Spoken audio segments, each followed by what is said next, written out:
Nos gusta aprender, es nuestra pasión. En cada programa encontramos una excusa para sumergirnos en nuevos temas y charlar con referentes dispuestos a compartir sus conocimientos. Abrimos una nueva ventana entonces y te invitamos a que te asomes y participes de la experiencia con nosotros. Hoy el tema y el invitado son... El tema, campaña científica en el mar argentino, y el invitado es el doctor Mariano Martínez, investigador del CONICET y quien participó de la campaña en alianza con el Schmidt Ocean Institute. Buen día, Mariano, ¿cómo te va? Bienvenido. Ahí va. Ahí está. Buen día. Buen día, Mariano, ahí te escuchamos y te estamos viendo también fuerte y claro.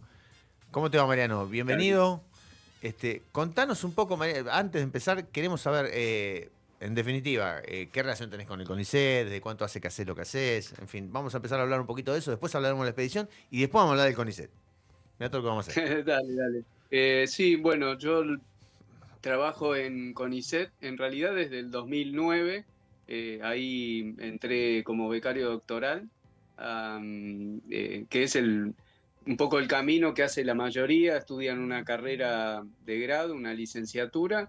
A partir de una vez que se reciben, la mayoría entran a una beca doctoral de CONICET, que ese es el primer contacto que la mayoría tienen con CONICET. Y después, en mi caso, que también es el de la mayoría, una vez que termina el doctorado, se aplica una beca postdoctoral, que generalmente es un periodo en donde uno ya hace el intento para entrar a carrera del investigador, a planta permanente de CONICET, y generalmente la beca en ese momento, cuando yo hice el postdoc, eran 2 años, hoy en día son 3, y bueno, es un momento bastante crítico porque conseguir una beca doctoral es complejo, una postdoc es un poquito más difícil, y la entrada a planta permanente es un gran escalón, un súper desafío, y bueno, y finalmente en 2016 por suerte entré a planta permanente, y ya hoy en día estoy en la segunda categoría de carrera de investigador, que es investigador adjunto. La primera categoría es asistente, la siguiente a la mía es independiente, principal y superior. Muy bien. Que es algo muy interesante porque a nivel mundial son pocos los países que tienen una carrera de investigador. La mayoría de los que investigan en el resto del mundo lo hacen a partir de otras tareas, o ya sea para universidades, haciendo docencia, o bien para otros institutos en donde tienen que hacer algunas tareas específicas que le requiere el instituto, que eso lo que hace es que obliga que lo que están investigando en realidad no sea el 100% de su tiempo, haya un porcentaje bastante grande del tiempo de trabajo que no sea para la investigación. Acá nosotros somos los que pertenecemos a CONICET, planta permanente, tenemos todo el día, tenemos que cumplir investigación, podemos hacer docencia también, pero no es... pero con determinadas restricciones de tiempos. Eso hace que las investigaciones entonces sean más dedicadas. Mariano, ¿podrías hacernos un recorrido de cómo fue tu carrera profesional? Quiero decir, ¿qué empezaste estudiando? ¿En qué te doctoraste? Y en estos momentos, ¿qué trabajos has hecho con el CONICET? Perdóname, también quiero saber tu edad, Mariano. ¿Perdón? ¿Cómo? Y quiero saber tu edad también, Mariano. Sí, yo tengo 44 años. Hice la licenciatura en biología, y que justamente una de las particularidades es que entré durante la crisis del 2001. Yo estaba estudiando biología, entré en el CBC en 99, así que agarré toda la etapa esa del 2001, que realmente los docentes nos preguntaban qué hacen estudiando esto, de esto no. Claro. La mayoría de los que en ese momento CONICET existía, pero la mayoría ya se estaban yendo afuera, y lo que nos decían es que no había becas, la situación era bastante complicada, pero bueno, los que estábamos ahí se ve que a la mayoría nos gustaba mucho la biología porque el, el camino, el horizonte era bastante oscuro.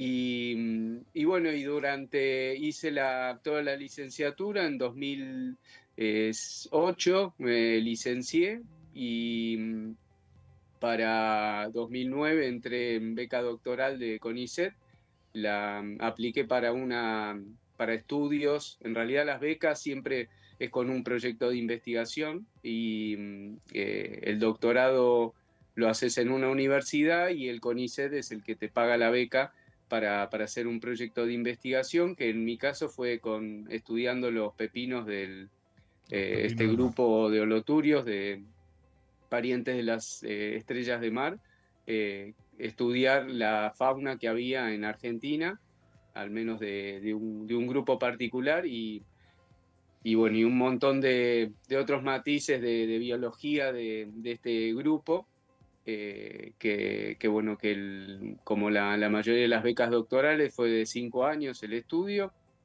Finalmente terminó con una tesis doctoral y bueno, y más de 6 trabajos durante el desarrollo de esta investigación, bueno, que finalmente termina, como les dije, en 2014, y para ese momento yo ya había aplicado una postdoc que ya la tenía otorgada. Generalmente la mayoría hacen eso, terminan durante el desarrollo de la etapa final de su doctorado, ya aplican a la siguiente instancia, que es postdoc. Todos los tiempos son de años a veces. No solo las investigaciones, sino también las presentaciones. Uno se presenta, tu proyecto lo analiza un grupo de distintas comisiones, y entonces las evaluaciones son bastante largas y generalmente tardan un año desde que vos haces la aplicación hasta que te sale la beca, con lo cual uno tiene que estar previendo bastante los tiempos de finalización del doctorado y de presentaciones, para no quedar desenganchado, porque una vez que se te termina la beca doctoral, dejas de cobrar. O sea, Claro. no tenés que ya estar empezando a cobrar la postdoc una vez que finaliza el doctorado. Claro, tenés que superponer, a propósito hay que superponerla, digamos, para no perder esa línea. Claro, sí, Claro. sí. Sí. Y la postdoc no la podés recibir si no tenés el doctorado culminado, así que Claro. es una etapa, pienso yo, que como muchos otros trabajos, cada uno tendrá sus peculiaridades, pero acá hay que ser bastante previsor. Claro. y tratar de llevar todo a tiempo. Yo le mandé una carta al bueno, CONICET. ¿Perdón? No, que le mandé una carta al CONICET, pero les puse que conmigo no cuenten, después de todo lo que está contando. Me imaginé, dice, yo no tengo ni programa, no tengo, pero qué sé yo, sigan, ustedes sigan, métale Tengo para adelante. imaginación. Métale para adelante. Te interrumpo un poquito, solo para presentar a Omar, al profe Omar Amit, que veo que está en línea, así lo sumamos a la mesa también. ¿Cómo le va, profe? Buen día. Hola, buen día, ¿cómo están? Buen día, Omar, ¿cómo te andan? va? ¿Todo Mariano, bien? Mariano, te cuento, el profe hace nuestro segmento de historia, es profesor de historia, y seguramente le va a encantar sumarse a la charla también, porque el tema es interesante. Sí, claro, acá estoy. A mí, Mariano, Mucho gusto, Mariano. Ahí va. Mariano, me quedó Sí, una mucho duda que en realidad tiene que ver más con el funcionamiento del CONICET y de las propuestas, de los proyectos, mejor dicho. Entiendo que vos, en tu caso, presentaste un proyecto para hacer el postdoc, pero también me consultaba si a veces te lo imponen, digamos, entendiendo que el conocimiento que vos vas a generar tiene que tener pertinencia con la Argentina. Quiero decir, quizás no te permiten hacer cualquier tipo de proyecto, a pesar de que para vos sea súper interesante. Entonces, primero, ¿en base a qué definen si el proyecto se puede hacer o no? Y segundo, ¿cuántas veces vos podés iniciar por tu propia cuenta un proyecto y cuántas veces en realidad te lo designan? Y ahí hay muchos matices. Lo primero es que el proyecto, como te lo evalúa un jurado externo y una comisión, el proyecto tiene que ser bueno y pertinente, porque si tiene falencias, si no es interesante o no es de vanguardia, todas esas son puntos que resta el trabajo. Así que en ese sentido, el proyecto, si una vez que se adjudica, siempre va a tener una serie de filtros que no tienen que ver con que vos tengas ganas. Uy, ahí se trabó un poco. Dos revisores pares que analizaron ese proyecto y dieron el visto bueno, y una comisión hizo una orden de mérito en la cual decidió que tu proyecto era bueno. Entonces, en ese sentido hay varias personas que analizaron esa propuesta y decidieron que era buena. Así que en ese sentido creo que más allá de que uno tenga ganas o no ganas de hacer una determinada propuesta, tiene como un filtro posterior. La mayoría de las propuestas se gestan en las etapas iniciales de investigación. Generalmente uno tiene un director a cargo y en la propuesta siempre tiene mucho de la persona que la va a llevar adelante y mucho de la gente que está haciendo ahí como de padre científico, por decirlo así.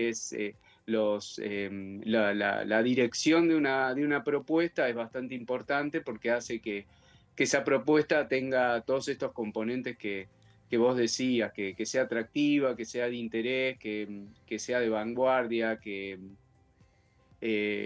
también, ¿por qué no?, lleve a un resultado, porque hay propuestas que son muy buenas, que tienen preguntas muy interesantes, pero que uno sabe que en 5 años no va a poder resolverlas. Entonces hay que ser a veces un poco más realistas, ver los costos que tienen las propuestas y analizar todo eso antes de empezar a establecer preguntas y cosas que uno va a hacer. Que en ese sentido, bueno, imagínate que es un balanceo que hay que tener todos esos componentes en cuenta, pero sí, eso es clarísimo que la propuesta tiene que ser interesante y atractiva, porque va a haber un jurado revisor que si no, no la autoriza. Y otra cosa que es importante también es que ya hace un tiempo CONICET abre en alguna de las presentaciones, abre una suerte de concursos en donde adjudica una serie de porcentajes de becas a propuestas que sean de interés en particular para el país. Hay propuestas que son libres, que uno puede presentar el proyecto que uno quiera, y otras propuestas que tal vez sí se canalizan en este sentido en cosas de interés para el país. Y ahí uno puede aplicar que obviamente compite igual como compiten las propuestas libres, pero la competencia ya es tal vez a un grupo más acotado de personas que están aplicando esa propuesta. En realidad, de esa manera el país un poco se asegura que algunas líneas de investigación se mantengan, que bueno, que es un poco el interés a veces de CONICET también, cosas que son de importancia para el país que se sigan manteniendo. Y me imagino que debe ser muy difícil la venta. Vos, cuando mencionabas que habías hecho tus estudios en pepinos de mar, digo, qué complejo, cómo le vendés a alguien. Yo que no tengo idea. Hay que investigar los pepinos de mar, así Claro, es fácil. yo digo, pero ¿cómo un pepino de mar me puede ser relevante para la economía argentina? Entonces digo, hay un montón de investigación previa como para poder justificar que esta inversión que se está haciendo vale la pena. Sí, en realidad justo el mar lo que tiene es que toda la información que uno recabe sobre la biodiversidad, la fauna que hay, te permite asesorar bastante a cualquier otro estudio que se haga a nivel de especies comerciales. Claro. Porque muchas conviven en los mismos lugares y son atacadas por la pesca. Entonces analizar todo el conjunto de la comunidad que vive en el mar te puede dar asesorías para para hacer un manejo correcto de las especies comerciales que hay en el mar. Y bueno, y también cualquier otro impacto que se haga, porque desde las petroleras, cualquier otra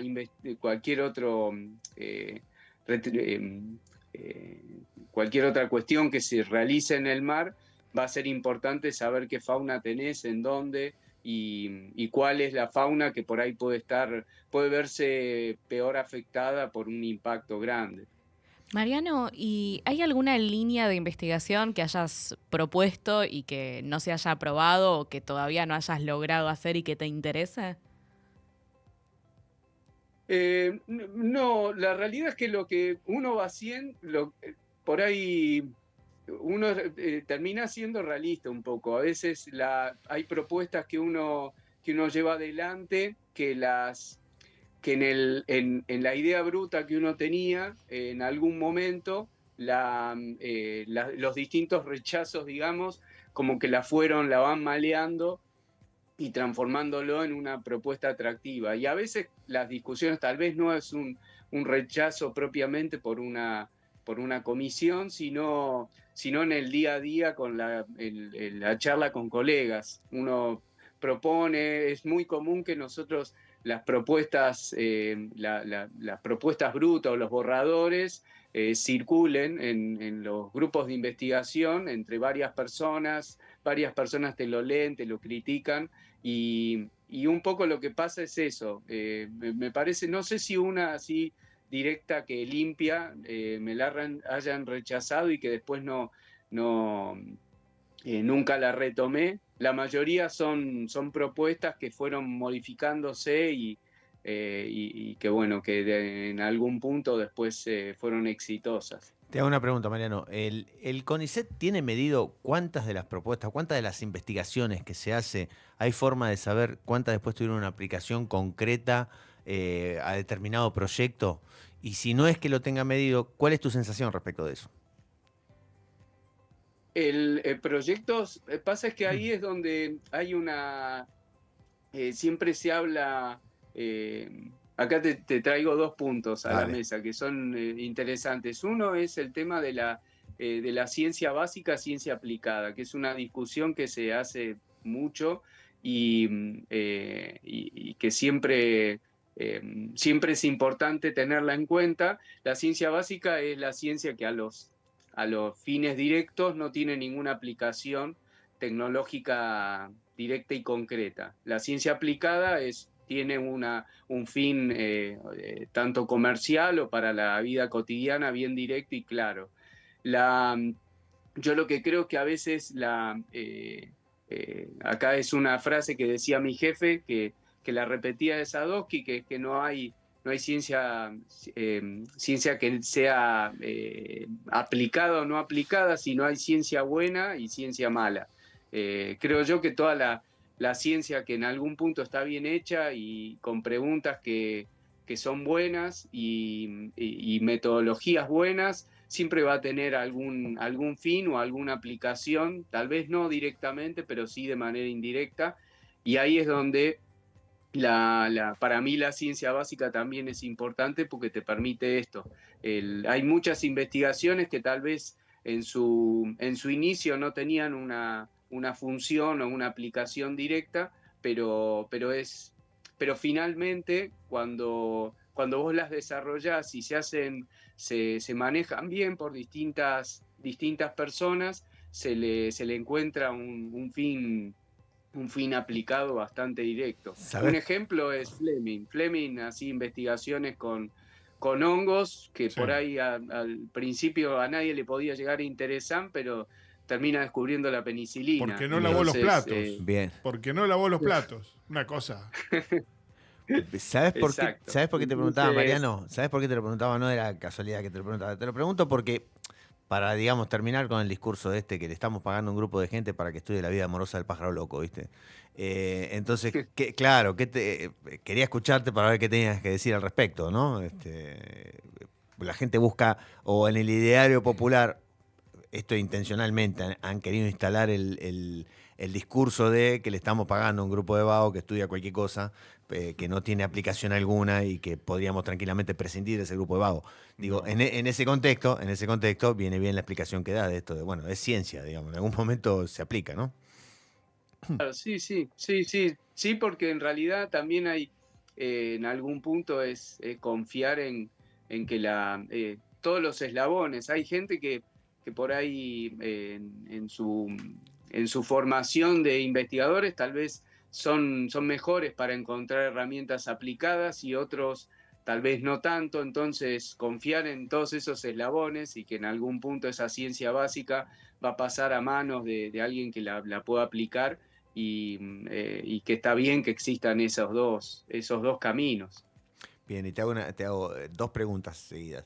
La primera es si a cosas que vos te acuerdes que en su momento presentaste como un proyecto de investigación. Vos ya tenés 44 años y estás en esto hace, por lo que vos dijiste, hace como 16 años, de 2009 entraste a él. No, sí, Claro. nunca hice la cuenta real, pero sí. Yo hice la cuenta, soy contador, así que no, tengo que hacer la cuenta, no me queda otra. Entonces, pero te pregunto por esto, mirando para atrás, ¿alguna vez pensaste y dijiste, cómo se me ocurrió aquella idea? Porque la verdad que yo me pienso 16 años para atrás y era otro tipo, digamos, la verdad es esa, ahora tengo 56 años y a los 40 no pensaba como pienso ahora. Y me imagino que le debe pasar a la mayoría esto, como me pasa a mí, creo que le pasa a la mayoría, capaz que no le pasa a la mayoría, pero yo lo pienso. Digo, ¿no pensaste vos alguna vez decir, cómo se me ocurrió investigar sobre eso? Hoy no lo haría ni mamado. Sí, en realidad nunca, es casi chistoso, pero no, a mí el mar nunca me gustó. Entonces, la realidad es que ya desde ese plano, trabajar con organismos marinos, a mí me gustaron siempre más las montañas. ¿Pero y qué te pasó, Mariano? Y lo metieron a hacer una... No, se metió solo. Sí. No sé cuántos metros bajo el agua, Mariano. Al revés hizo. Claro. Pero fue una oportunidad y me enamoré. Claro. O sea, El mar es tiene eso. El mar tiene eso. El mar creo que es lo más misterioso que hay. Es lo que menos se conoce. Sí. Y lo segundo que te quería preguntar, antes de entrar directamente ya con la expedición. Yo me quiero meter al agua, Niti. Sí, con la expedición. Te quería preguntar, ¿alguna vez podés decir que se te ocurren cosas y las van tirando en grupos y las conversás con el grupo de científicos? Yo me imagino esas conversaciones de científicos, ¿no? En mi cabeza está. Imagínate. Pero digo, ¿alguna vez pasó que te chorearon una idea?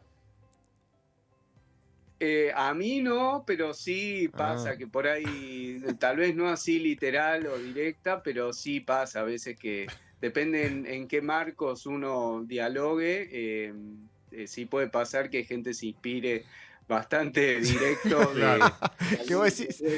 Casualmente se le ocurrió algo muy parecido a lo mío después que se lo conté. Se llama robar eso, no se llama inspiración. Bueno, puede ser que sea una idea disparadora también. Que alguien te tira algo y decís, che, pará, porque esto me despierta otra cosa. Entre bomberos nos vamos a pisar la manguera, sí, nos la Porque vamos a pisar. me imagino que debe pasar eso, porque los charlas están buscando ideas de proyectos para desarrollar y de golpe aparece uno con una idea que está buenísima. Buena idea, dijo el otro. Claro, pero ya está registrada, doctor. Pero yo la puedo hacer mejor. Con esto ya me contestaste, Muchas Mariano. veces pasa también que hay como pequeños como caminos que uno entonces dice, bueno, son dos grupos que se le ocurrió lo mismo, pero también hay momentos en donde era casi obvio que esa pregunta iba a surgir y no es raro que haya surgido en dos lugares distintos. Claro. Entonces, a veces tal vez son propuestas muy parecidas, pero porque ya se venía gestando una idea que bueno, que era casi el paso obligado, era esa siguiente pregunta que la tuvieron dos grupos a la vez.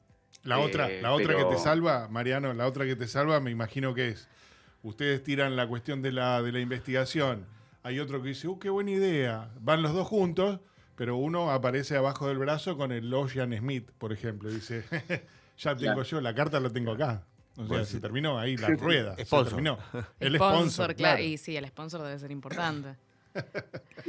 Sí, hay veces, hay algunos que por ahí todos tienen los dos la misma idea, pero hay uno que consiguió los fondos y listo. El otro no, y eso hace la diferencia, claro. Sí, ni hablar. A mí me surge antes de sí meternos con el Smith Ocean.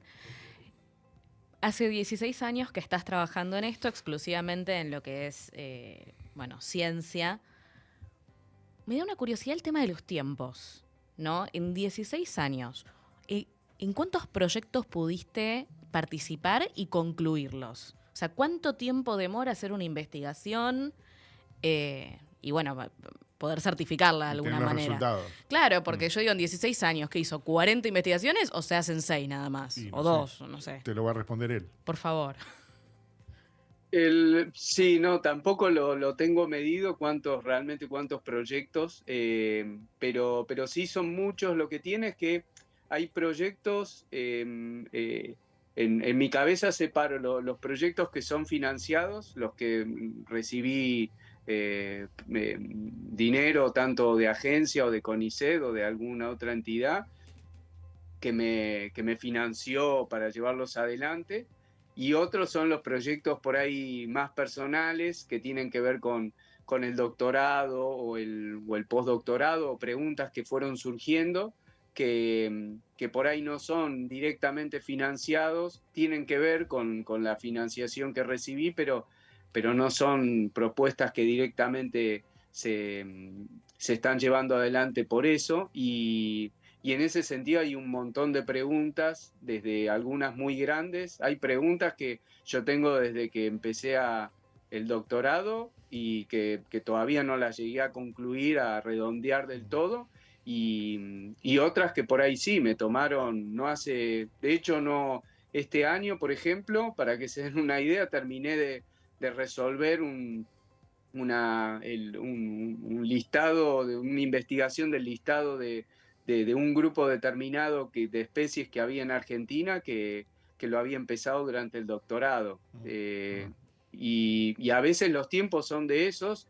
Hay gente que por ahí está 20, 40 años trabajando con una pregunta, pero que no es tan sencilla de contestar, requiere muchas otras preguntas previas para ir generando camino y entonces ahí sí contestar una pregunta mucho más global, más grande, que eso sí puede tomar, 40 años, un número así. Yo creo que sí, que hay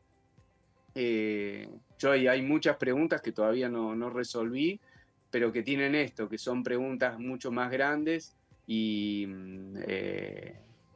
como es que requieren que conteste otras preguntas previamente para saber un poco cómo plantarme para seguir avanzando y seguir intentando resolver esa pregunta global. Pero te diré que por lo menos, no sé, así proyectos financiados, debo haber participado en más de 10 seguro. Okay. Y que por ahí no son directamente míos, por ahí son del grupo de investigación, participé ayudando a otros colegas, y así preguntas de proyectos de los que tal vez no están directamente financiados, más de 40 seguro. Impresionante. Por ahí son preguntas sencillas, tal vez no son tan globales, pero toman tiempo, hay que tener paciencia, y un poco tiene que ver con esto, con el hecho de tener bien claro qué preguntas son las pequeñas que uno puede ir desarrollando y contestando para contestar preguntas más generales y más grandes. Los tiempos de eso y saber ser bastante previsor para antes de que surja la pregunta más grande, ir contestando las pequeñas que uno por ahí le toma menos tiempo. Creo que esa es medio la clave para llevar adelante los proyectos. Marian, hablas de preguntas y hablas de situaciones que se te van presentando a vos. Viste que los músicos te dicen, yo tengo que estar solo, guardado, o a la noche, o en algún lado donde me surja la cuestión, sí, y empezar a trabajar con eso. ¿A vos te pasa más o menos lo mismo? ¿O en qué momento empezás a decir, en qué momento te empezás a hacer esas preguntas y decir, tengo que ir por este lado, y este lado es el que me va a llevar a contestarla? digo, hablo de preguntas como hablaste vos, pero no tengo ni idea de qué preguntas estamos hablando. O sea, no... Claro, ¿cuál es la pregunta base de todo ¿cuál esto? sería la pregunta? Ahí te contesta, eso me pasa cuando estoy muy drogado y chao, se terminó la nota, cortamos acá, no tenemos que... Claro, Sí, sí. No, en realidad hay veces que hay preguntas que surgen en la naturaleza, de ver los organismos o de ver determinadas cosas que suceden y a veces de charlas con colegas que uno se empiezan, empezamos a discutir ideas de cosas que hemos visto y a encastrar todas esas piezas de que cada uno vio un determinado fenómeno, pero desde distintas ópticas, y un poco las ideas de los proyectos surgen de eso. Claro. Las más interesantes son las más atractivas en las cuales he participado fueron esas, fueron las que con varios colegas estuvimos discutiendo analizando determinadas cosas que se ven en la naturaleza. Y incluso muchas veces en el propio campo, como llamamos, o sea, ahí en la playa, mirando las determinadas cosas que van pasando, analizando a veces cómo viven los organismos en el mar, las olas y los vientos. Una pregunta, por ejemplo, puede ser esa. Bueno, acá tengo algunos organismos que viven en este lugar, pero en este lugar no hay ninguno. Entonces tratar de evaluar por qué es que viven acá y no acá, que eso, por ejemplo, sin ir más lejos, tranquilamente si no me tocó puntualmente, pero si por ejemplo hubiera algún problema de polución en algún lugar que hace que los organismos no estén de un lado y sí de otro, eso puede llevar a medidas bien aplicadas y concretas que para sanear el problema de lo que está pasando en el agua. Claro. Eso para volver un poco a la historia de la ciencia aplicada. Por ahí puedo Sí. estar haciendo una investigación bien básica de ver cómo se distribuyen los organismos en determinada playa y el resultado puede llevar a una función aplicada y concreta. Pero la mayoría de las preguntas es eso. Generalmente me suelen ocurrir en el campo, en el mar, claro, o así viendo los organismos en el momento y en el lugar. El profe Omar quiere hacerte una pregunta, Mariano. Omar. Sí. Hola, bueno, Mariano, mucho. Lo que quería consultarte, preguntarte si nos podés contar cómo se estructuran los equipos de investigación. O sea, porque uno a veces escucha, sí, tal investigador, pero ¿qué hay en el detrás de escena de eso? En este caso estamos hablando con vos, pero bueno, en el proyecto del Smith Ocean, por ejemplo, ¿cuánta gente trabajó? ¿Cómo se estructuró el equipo? ¿Cómo se relacionan con las agencias en el exterior? Un poco si nos podías contar un poquito. Sí, justo la propuesta del Smith es un poco particular lo que ocurrió. Nosotros generalmente la mayoría de los grupos de investigación tienen un jefe que es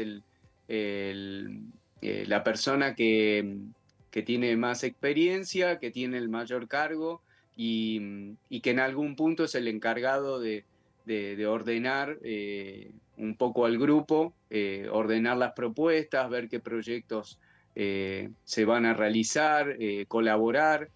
Obviamente que depende de cada jefe de grupo, ahí va a ser un poco la tónica que tiene el grupo. Hay jefes que son más de llevar las propuestas ellos mismos y en algún punto que todas las propuestas que están dentro del grupo de trabajo vayan en la tónica de esa propuesta principal que tiene el jefe, y otros grupos de trabajo tal vez cada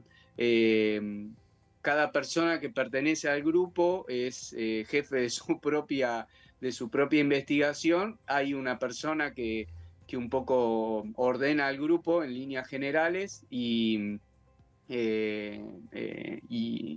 permite que todo eso congregue en una idea general, pero pero bueno, hay distintos matices, depende del grupo que uno analice. Justo la propuesta del Smith Ocean Institute, en realidad nosotros es parte de un grupo que es el GEMPA, que nosotros se armó como unión, fusión de varios grupos distintos de investigación. Esto inicia en 2012, hicimos una campaña al Cañón Submarino Mar del Plata en 2012 y 2013, hicimos 3 en realidad, con un barco del CONICET, y en ese momento el CONICET tenía propuestas libres que se llamaban, que uno ponía una propuesta de investigar determinado lugar del mar con el buque oceanográfico Puerto Deseado, que era del CONICET, como plataforma para llevar adelante esas investigaciones.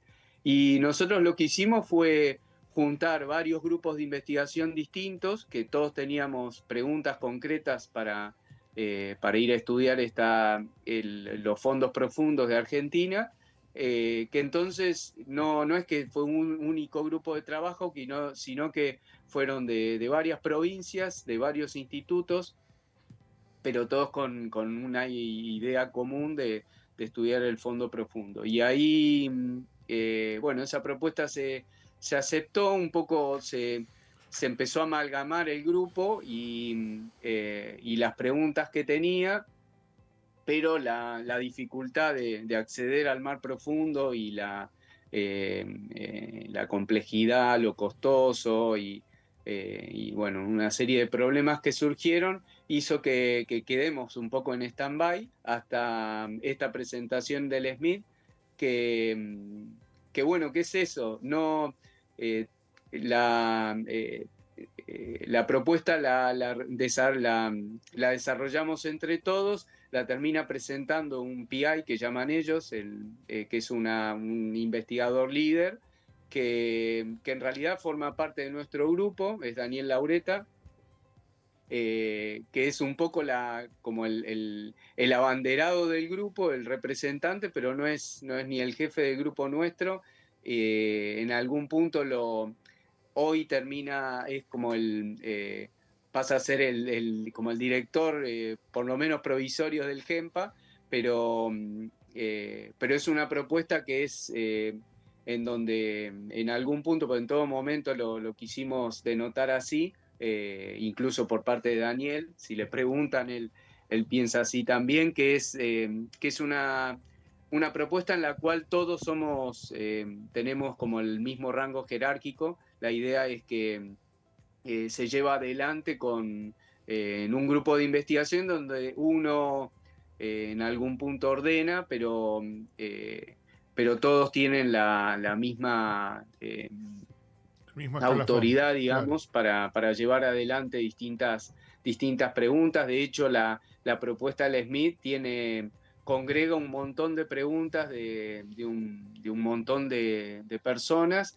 y de estos distintos grupos de investigación, que es algo bastante desafiante porque es complejo a veces tener tantas personas proponiendo ideas, pero bueno, al final resultó ser bastante exitoso y bueno, y llegamos a buen término, creo. A buen puerto. ¡Cuac! A buen puerto. La aparición del Schmidt Ocean Institute cambió un poco el eje inicial de su propuesta científica. Quiero decir, según dicen los medios, esto está muy relacionado con una inversión petrolera que se quiere hacer en la Argentina, entonces entiendo que también puede ser que el espíritu inicial del proyecto haya cambiado con la aparición del Schmidt Ocean Institute. ¿Esto es así? No, mira, nosotros tenemos el talud continental en ese momento, o en 2012-2013, la idea era estudiar la biodiversidad que había en esas aguas y en esos fondos profundos. Y nosotros elegimos el Cañón Submarino Mar del Plata porque era un lugar que desde todo punto de vista bastante práctico. El barco, el Puerto Deseado, para que se den una idea de de que no tiene nada que ver una cosa con otra. Nosotros, el puerto de Seattle tenía su puerto de base, era Mar del Plata, y el cañón submarino Mar del Plata está a 300 kilómetros de ahí. Acceder a profundidades de más de 200 metros en Argentina es costoso porque son varias horas de navegación que hay que hacer, y el punto más cercano, profundo de Mar del Plata era ese lugar. Así que, como era un lugar muy cambiante, con lugares muy escarpados, nos iba a permitir tener distintos ambientes en un mismo lugar que de vuelta. Entonces no es bastante, no es costoso porque el buque no tiene muchas horas de traslado y podemos trabajar más tiempo sin invertir tantas horas de navegación. Entonces, en algún punto en ese momento se eligió ese lugar, el Cañón Submarino Mar del Plata, por estas cosas, y cuando aparece la propuesta, el Smith Ocean Institute viene al Atlántico Sudoccidental y abre propuestas para hacer proyectos de investigación en esta área del planeta. El Smith es un barco, el Smith es un instituto que tiene un barco, que es el Falcor, que lo que hace es abre propuestas para proyectos de investigación en distintos lugares del planeta, dependiendo del año. Justo en 2025 habría presentaciones para Atlántico Sudoccidental, que es esta región frente a Argentina, sur de Chile, Argentina, Antártida, y Uruguay y sur de Brasil. Entonces era una amplia zona de estudio que habría propuestas, y ahí se presentó todo el mundo. Ahí se presentaron propuestas de gente de afuera en convenio con gente de Argentina, en convenio con gente de Uruguay, en convenio con gente de Brasil, porque las propuestas son libres y uno puede presentar la investigación que le parezca interesante. Es obviamente el Smith Ocean lo evalúa, y si la propuesta es atractiva, el proyecto sale. Si no es atractiva, no sale el proyecto. Muchos proyectos se rechazaron, por lo menos de que nosotros sabemos. Hubo varias propuestas que no se hicieron, pero sí lo importante es eso. Primero, que el Smith en realidad da, así como en su momento el CONICET tenía el puerto de Seattle y permitía hacer investigaciones con el barco, el Smith hace lo mismo. Dice, nosotros tenemos un barco, lo ponemos a disposición de los grupos de investigación que lo quieran utilizar. La propuesta es nuestra, el Smith es algún punto el que evalúa la propuesta y le da curso o no, porque son los dueños del barco, pero la propuesta es del grupo de investigación, de los distintos grupos de investigación que presentaron propuestas. Entonces, que es un poco el punto importante de por qué es que CONICET es tan importante, porque si no existe la materia gris en el país para presentar propuestas, el barco sigue de largo. Claro. No frena y no hace las investigaciones. Y son doblemente importantes para nosotros porque, como es difícil acceder a esos lugares, es costoso, tener un barco con un submarino, con cámara de alta calidad que filma, que tiene luces, te permite conocer los fondos de Argentina, y si vos no presentabas esa propuesta, no lo ibas a poder conocer. Entonces, más allá de que hoy nos toca un poco, a algunos pocos, ser los argentinos que pudimos hacer las investigaciones con este barco, es una oportunidad también para el país de conocer más de su fauna y de su geomorfología, que de otra manera por ahí es tan costoso que no podemos conocerla. Mariano, y ya entremos de lleno en lo que fue la expedición en sí. ¿Cómo fue ese primer día? ¿Cómo empezó y cómo la viviste? ¿Y qué vieron? ¿Con qué te topaste que no te imaginaste que te ibas a topar? Y la verdad que todo. Claro. Todo fue un mundo de descubrimientos. El barco lo que tenía es, primero toda la tecnología en cuanto al submarino y las imágenes que obtenía. Todo eso fue bastante bastante novedoso. La dinámica de trabajo también, nosotros estábamos acostumbrados a que no existiera esa tecnología, entonces los tiempos de trabajo de los equipos en el agua generalmente son tiempos muertos para nosotros. Son periodos en donde uno mucho no puede hacer, el equipo está bajando o está subiendo del agua y no hay mucho que hacer más que revisar que todo esté funcionando correctamente y esperar el arte de pesca que llegue a superficie. En el caso del submarino, en realidad esos tiempos no eran tiempos muertos, eran tiempos que había que estar bastante presente y activo. Y después también la dinámica de trabajo. Ustedes, por ahí los que veían los streaming, veían que que a veces dónde parar, si qué organismos juntar, Sí. a dónde hacer zoom, a dónde no. Todo eso eran decisiones que se tenían que tomar en el momento y que nosotros creíamos que yo por lo menos, que iba a tener bastante más calma sobre tomar la decisión correcta, y fue bastante desafiante al punto de estar juzgándose uno todo el tiempo, Claro. de si estamos haciendo las cosas bien, si deberíamos frenar más, frenar menos. Eso fue, la verdad, que súper novedoso. Y bueno, y después la emoción de ver un montón de organismos, ver la forma que tenía el cañón, verla en vivo, la verdad que fue creo que de las primeras inmersiones que tuvimos. Ya habíamos visto los jardines de corales con todos los colores que tenían, todo eso a mí me dejó súper impactado. No, uno se lo puede imaginar, pero de ahí a verlo, ver que realmente eso que uno había capturado en algún momento existía abajo, y ver cómo estaba ahí, ser testigo de eso, de ese primer momento, fue algo único. La verdad que todavía se me pone la piel de gallina de esos primeros momentos, y después algunas inmersiones ya no tan al principio, de ver la inmensidad del cañón, ver las diferencias de profundidad, todas esas cosas. También son cosas que yo me las prevía que iban a ser impactantes, pero no, pero me sobrepasó la imagen, sobrepasó lo que yo tenía, las expectativas que tenía. Omar, ¿querés hacer una pregunta vos? Sí.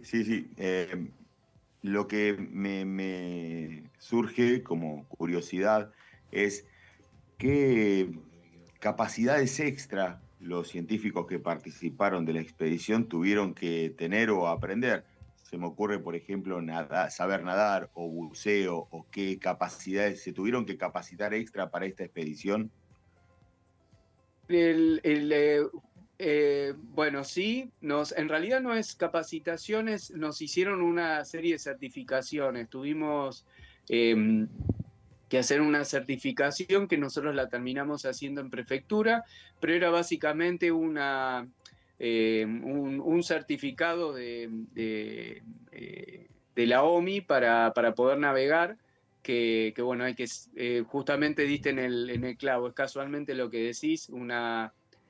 Había que tener técnica de supervivencia, de conocer cómo es una balsa salvavidas y una serie de cosas, en caso de que surgiera algún imprevisto con el buque. Y después, no tengo el recuerdo ahora, hicimos una serie de videos previos para que esto ya del Smith no era del manejo del submarino, del manejo de redes sociales también, porque manejo de redes sociales, básicamente de las transmisiones de streaming. Había que tener una suerte de consenso de qué cosas hacer y qué cosas no.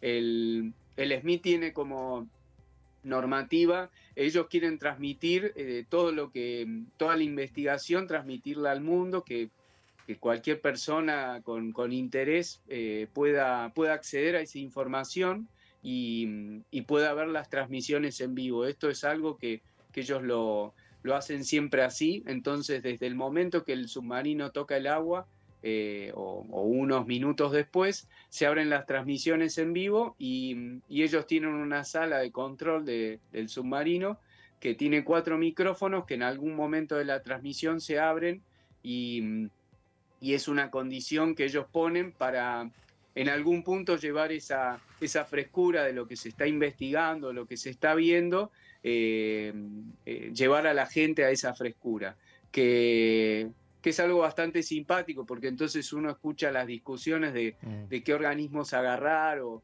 algo que se está viendo que es interesante, porque es interesante, La batata, que es algo muy lindo. la estrella culona. ¿Cómo? Claro, por ejemplo. Personajes icónicos.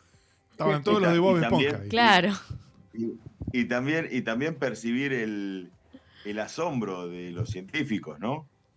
Claro, es un poco el tener de primera mano eso que está pasando, que es parte de eso, de la historia del streaming, que por ahí es por eso que a veces están en algunos lugares es tan tentador, porque es tener esa frescura de primera mano sin filtro, que bueno, que obviamente requiere una no sé si una preparación, pero sí una serie de modismos, de buena conducta, que como uno lo está transmitiendo a través del canal del SOI, son ellos, el Smith Ocean Institute, es un poco como que responsable de lo que se vaya a transmitir en ese lugar, y por eso es que nos hicieron esto, no eran capacitaciones, pero sí una serie de videos y recomendaciones, charlas que nos dieron, además de una serie de charlas de la parte de más de investigación, no tanto de las transmisiones, pero sí, esas un poco son como las dos puntos principales de formación, por decirlo así, o capacitación que tuvimos. Tengo dos, Marian, para decirte. La primera es que con el transcurso de los días del streaming se fue notando tal vez un poco más eso, que se perdía esa frescura que vos decís, interna, y las charlas entre ustedes, para después empezar a plasmarlo para el lado de afuera, porque se dieron cuenta que había un montón de gente conectada. Digo, 90.000. Esto fue con el transcurso de los días que se fue cambiando ese número. Y por otro lado, creo que el momento de encontrar la famosa batata de mar te tocó en vivo y en directo a vos también, ¿no? Por lo que tengo entendido. Que después hay un tema a seguir con esa batata, porque parece que en definitiva fue una nueva especie, pero quiero que me lo diga Mariano, no lo voy a decir yo. Sí, lo que tiene es que nosotros durante el streaming en realidad pasaron varias cosas. La primera es que al principio, obviamente, ustedes piensen que hay algunos que damos clase, que entonces tenemos un poco de contacto con público y queremos explicar las cosas que vemos, pero lo que es transmisiones en vivo y tener 100 personas para muchos de los que damos clases es un público grande. Uh-huh. Yo estoy acostumbrado a dar clases para 30, 40 personas máximo, no para 100, y 100 era el número por ahí que uno empezaba a transmitir. Uh-huh. O sea, las primeras transmisiones tenían esos valores, era más bien familia, pero era una responsabilidad porque podía no estar conectada la familia, podía haber colegas. Entonces, lo que pasó en un principio es que había cierto temor sobre, o muchos más cuidados sobre qué decir, qué no decir, cómo hablar. En la medida que avanzaron los días, uno empezó a sentir más comodidad. No sé si por la transmisión en sí, sino porque todo lo otro ya uno estaba empezaba a tomar más confianza sobre qué es lo que había, qué decisiones había que tomar con el submarino y cómo decidir de una manera correcta, consensuar un poco mejor las cosas, la dinámica de trabajo de los distintos grupos, todo eso hacía que en la medida que íbamos estando un poco más tranquilos sobre algunas cuestiones, se notara esa tranquilidad en el micrófono, y eso en algún punto trajo aparejado esto, que empezó a haber un poco más de frescura, la mayoría nos empezamos a olvidar de que había un micrófono, porque un poco pasó eso, y eso terminó, creo que potenciando bastante la cantidad de personas que nos escuchaban, y es algo bastante interesante, o por lo menos yo me bajé diciéndole eso a todos, que me emociona mucho el nivel de tranquilidad con la cual mucha gente hablaba a mucha gente del otro lado. Yo no sé si es que no se daban cuenta que había 40.000 personas conectadas o que sí se daban cuenta, pero que no les importaban, pero muchos que seguían siendo, son como son ellos. No había... no había un personaje armado. No veía que se modificaba el diálogo, que se acartonaba, sino que se sentían cada vez con más frescura y con más sueltos. Eso es algo que es destacable y que emociona un montón, y transmitiendo la pasión que sienten por los bichos, por la investigación que hacen, que eso terminaba enganchando al público del otro lado, que también es algo para destacar, que emociona mucho que del otro lado se entendiera el trabajo, la pasión y se enamoraran igual que nosotros. Mariano, ¿hasta qué punto te sorprendió la cantidad de especies? ¿O tenías en mente decir, bueno, voy a encontrar semejante variedad? No, sí, nos sorprendió mucho, por lo menos yo trabajo con holoturoideos.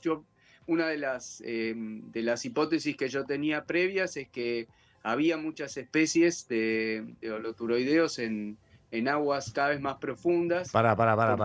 Primero explícanos qué es un holoturoideo, porque para mí eso es el redoble del público contimpérico, no tengo idea. Perdón. Paraboloide hiperbólico. Son los pepinos de mar. Listo, mejoró. Todo el grupo de los pepinos de mar se los llama así holoturoideos, son la pariente de las estrellas, y es un grupo que tiene muchos representantes que viven principalmente en distintos lugares del mar argentino, pero yo tenía una hipótesis de que iba a encontrar varias especies en aguas profundas a aproximadamente más de 3.000 metros. Yo sabía que ahí iba a tener un pico de biodiversidad bastante grande, y bueno, y cuando llegamos me sorprendí, porque formas que yo pensaba que era una única forma o una única especie, cuando las vi con el submarino me di cuenta que en realidad eran muchas más, que eran parecidas pero que eran distintas especies, y una de ellas es esa, es la famosa batata, que yo trabajo con, también es un pepino de mar, y que también, que la primera vez que la vi me sorprendió un montón. Era una especie que yo había descrito en 2014, y verla viva, verla en su estado natural, ver dónde vive, con las especies asociadas y demás, eso es algo que emociona un montón, porque uno piensa que nunca va a tener la oportunidad de ver eso, de conocer la especie con la cual trabajó viva en su ambiente, que vive a 2.000 metros de profundidad, un lugar imposible para llegar con un traje de buceo, y tener la oportunidad con un submarino fue algo tremendo y muy emocionante, y que además obviamente es una tecnología de punta que cuando yo describí la especie nunca pensé que iba a tener acceso a eso. Así que fue una situación bastante emocionante, y lo que me pasó es eso, que por ejemplo, vi que algunas formas vivían apoyadas en el fondo y otras nadando, entonces esas posiblemente sean dos especies distintas. Una tiene un hábito más nadador, la otra más sedentaria, y así como es un montón de otros ejemplos en un montón de otros grupos que nos da a entender que la hipótesis que teníamos previa de cantidad de especies posiblemente la la dupliquemos o la tripliquemos. Qué bárbaro. ¿Qué tamaño tienen estas especies? Porque vos lo ves ahí en la tele y Sí. parecían Grandes, como un tiburón. No sé si un tiburón, pero Bueno. la batata se veía grande. Bueno, una batata de medio kilo, una cosa así. Claro. Pero no, por ahí me equivoco. Y había algunas formas que eran grandes, pero de 20, 30 centímetros. Algunos otros individuos sí eran de más de 50, que Mirá. para pepinos de mar son tallas bastante grandes. Claro.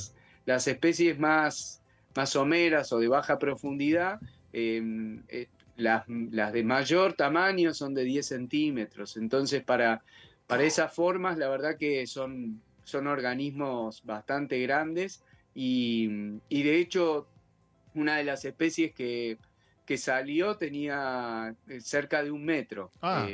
Realmente era imposible, fue muy difícil sacarlo del submarino y fijarlo. La verdad que trabajarlo era bastante complejo. Engorroso, sí. A todo esto, Mariano, me pregunto, ¿cómo es el tratamiento con las especies? Porque si bien las tienen que investigar, es parte del proceso del trabajo, también entiendo que la idea es no modificar su hábitat o no perturbarlos demasiado.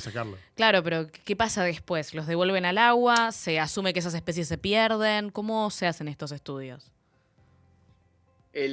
Bueno, en este sentido, el submarino un poco cambia el paradigma de lo que usábamos antes, que eran redes y rastras. Las redes y rastras lo que hacen es uno a ciegas captura los organismos que están en determinado lugar. Los cálculos son muy a grosso modo porque las distancias, piense que 3.000 metros es una distancia bastante grande en el mar y saber en dónde caer con el equipo es complejo. Entonces, la logística de qué agarrar en dónde es bastante difícil. Y una vez que con las rastras y redes los organismos llegaban al barco, devolverlos al agua, los que no nos interesaran o los que teníamos buena cantidad de material, es imposible. O sea, no es imposible, pero no tiene mucho sentido. La diferencia de presión que hay es tan grande que la mayoría de los organismos, si no suben muertos, suben bastante aletargados y no tiene sentido devolverlos al agua. Okay. Por eso hay que somos muy conscientes en qué lugares hacer los muestreos y en dónde no, para bueno, aprovechar al máximo esas capturas y recolectar todos esos organismos y traerlos a los museos para que estén a disposición, tal vez no hoy, tal vez no para mañana, pero por ahí en un par de años, tal vez alguien esté interesado con parte de esas capturas y se pueda aprovechar ese material, ya que se juntó, es una inversión que se hace. El submarino, como te decía, cambia el paradigma porque el ROV en realidad junta solamente algunos organismos y tiene un nivel de precisión sobre en dónde capturar esos organismos y cuántos y de qué manera que hace que entonces sea bastante más eficiente y bueno, y tiene un cuidado con el ambiente y con los espacios que obviamente que no lo tienen los otros equipos. Es mucho más costoso, entonces eso hace que tampoco, si uno no se puede volcar directamente a utilizar un ROV, pero es mucho más eficiente en ese sentido.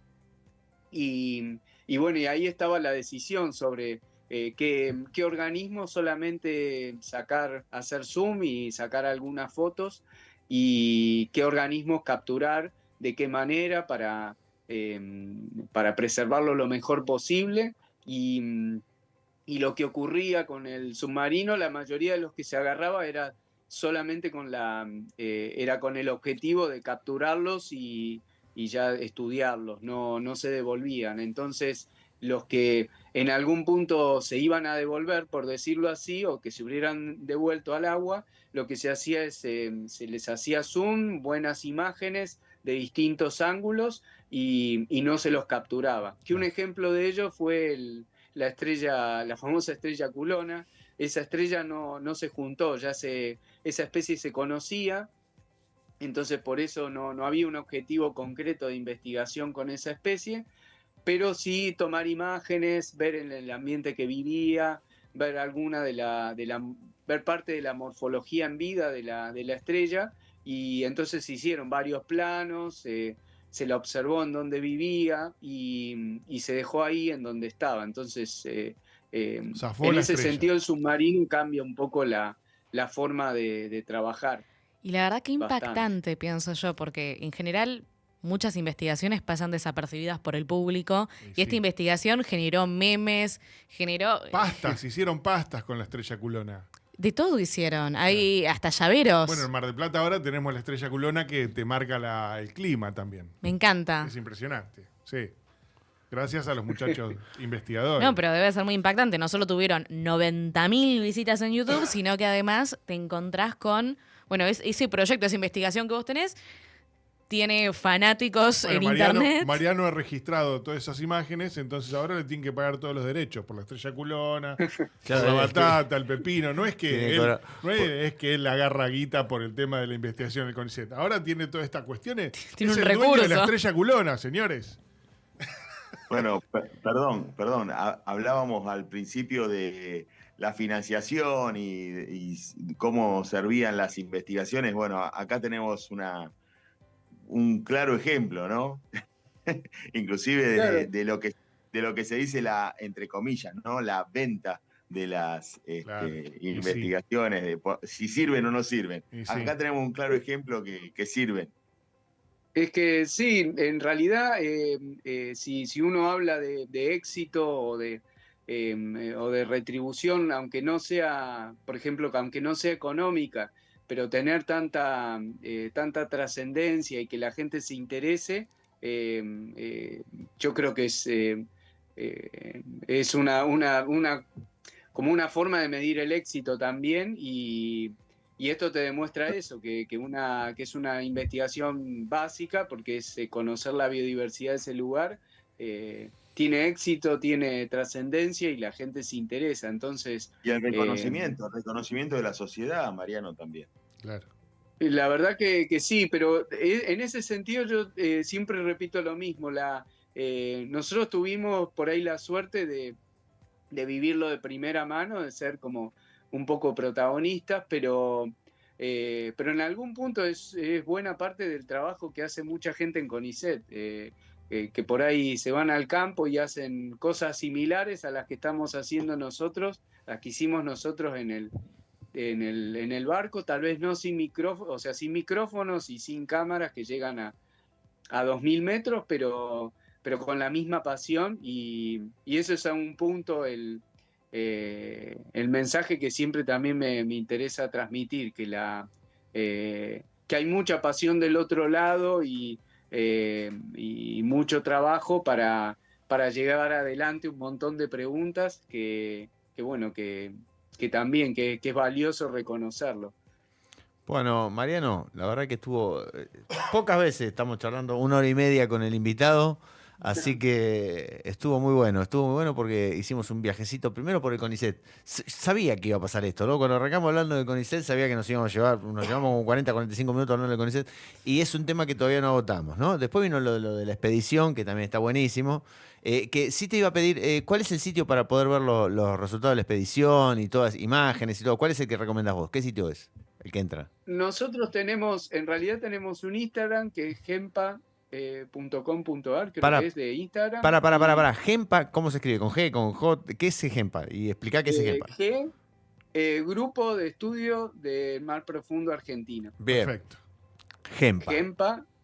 Y después pueden ver en YouTube, en el canal del SOI, del Smith Ocean Institute. Ahí tienen... Es un poco complejo porque están todas las inmersiones desde no solo las nuestras, sino las de estas campañas. Hubo 2 campañas posteriores a la nuestra, una en Uruguay y una que terminó ayer creo que fue la última inmersión que están realizando un grupo de Argentina también en los cañones que están al sur del de Mar del Plata. Todas esas investigaciones, o sea, todas las inmersiones que hizo el Subastian se pueden ver las veces que ustedes quieran, incluidas las nuestras. Los videos largos, los que son inmersiones de más de 24 horas, los van a ver que por ahí están divididos en partes por el peso del video y por la duración, pero ahí se pueden ver las veces que ustedes quieran, revivir todas las transmisiones que se hicieron. Que Bien. eso es en la página del Smith Ocean Institute. Bien, bien. Bueno, con todo eso creo que estamos. Muchas gracias, Mariano. Digamos, la puerta está abierta, la ventana, en caso nuestro, está abierta para que participes y hablemos de ciencia las veces que vos puedas. La idea es encontrar un canal de comunicación de la ciencia y qué mejor que un investigador del CONICET, ¿no?